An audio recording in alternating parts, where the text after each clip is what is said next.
শুভ উদ্বোধন।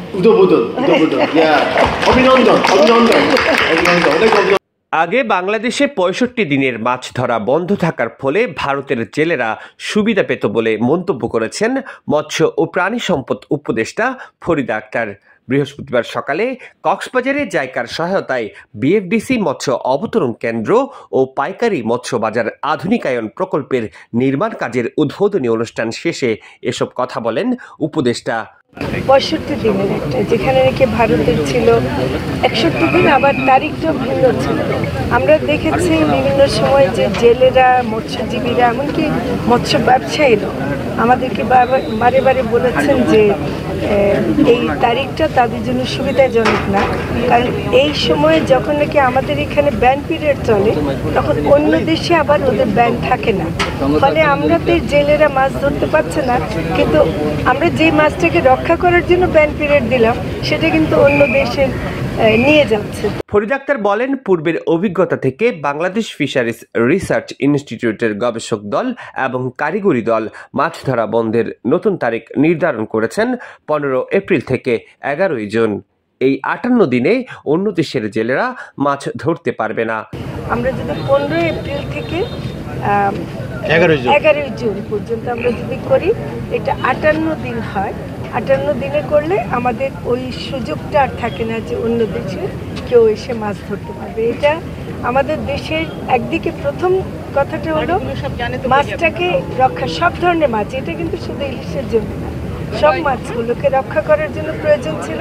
আবার একই সাথে কাউকে যেন আমরা বঞ্চিত না করি, আমাদের জেলেরা, মৎস্যজীবীরা, ব্যবসায়ীরা, তাদের যে একটা বড় এই সময়টা, এটাতে যেন তারা বঞ্চিত না হন, সেটাই আমার। এ সময় তিনি আরও বলেন, পর্যটন নগরীর সৌন্দর্য বৃদ্ধিতে কক্সবাজার মৎস্য অবতরণ কেন্দ্র ও পাইকারি মৎস্য বাজার আধুনিক ও আকর্ষণীয় করে গড়ে তোলা হবে। এতে পর্যটকদের কাছেও আকর্ষণ বাড়াবে মৎস্য অবতরণ কেন্দ্র। কক্সবাজার একটা দেখার মতো, এখানে অনেক টুরিস্ট আসে, কিন্তু কখনোই তারা ভাবেন না যে একটা ফিশ ল্যান্ডিং সেন্টারও দেখার মতো হতে পারে। আমি যে স্ট্রাকচারের ডিজাইন দেখলাম তাতে মনে হয় যে এখানে টুরিস্ট আকর্ষণ অনেক বাড়বে। সামুদ্রিক মাছ স্বাস্থ্যসম্মত উপায়ে অবতরণ পরবর্তী অপচয় হ্রাসকরণ, মৎস্য বিপণন কার্যক্রম সুষ্ঠুভাবে পরিচালনায় মৎস্যজীবী ও ব্যবসায়ীদের সহযোগিতা জোরদারকরণে জেলার বাঁকখালী নদীর পশ্চিম তীরে 3.70 একর জমিতে স্থাপিত করা হচ্ছে মৎস্য অবতরণ কেন্দ্র ও পাইকারি মৎস্য বাজার। 232 কোটি টাকা ব্যয়ে নির্মিত আধুনিক স্থাপনাটির নির্মাণ কাজ শেষ হওয়ার কথা রয়েছে 2027 সালের 31 ডিসেম্বরে।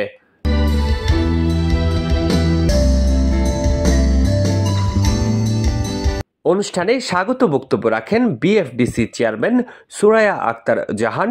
এছাড়া বিশেষ অতিথির বক্তব্য রাখেন বাংলাদেশে নিযুক্ত জাপানের রাষ্ট্রদূত সাইদা শিনিচি, মৎস্য ও প্রাণী সম্পদ মন্ত্রণালয়ের সচিব মোহাম্মদ তুফাজ্জল হোসেন, মৎস্য অধিদপ্তরের মহাপরিচালক ডক্টর আব্দুর রৌফ, জাইকার বাংলাদেশ প্রধান ইচিগুচি টামোহাইত, অতিরিক্ত জেলা প্রশাসক নিজামুদ্দিন আহমেদ সহ আরও অনেকে।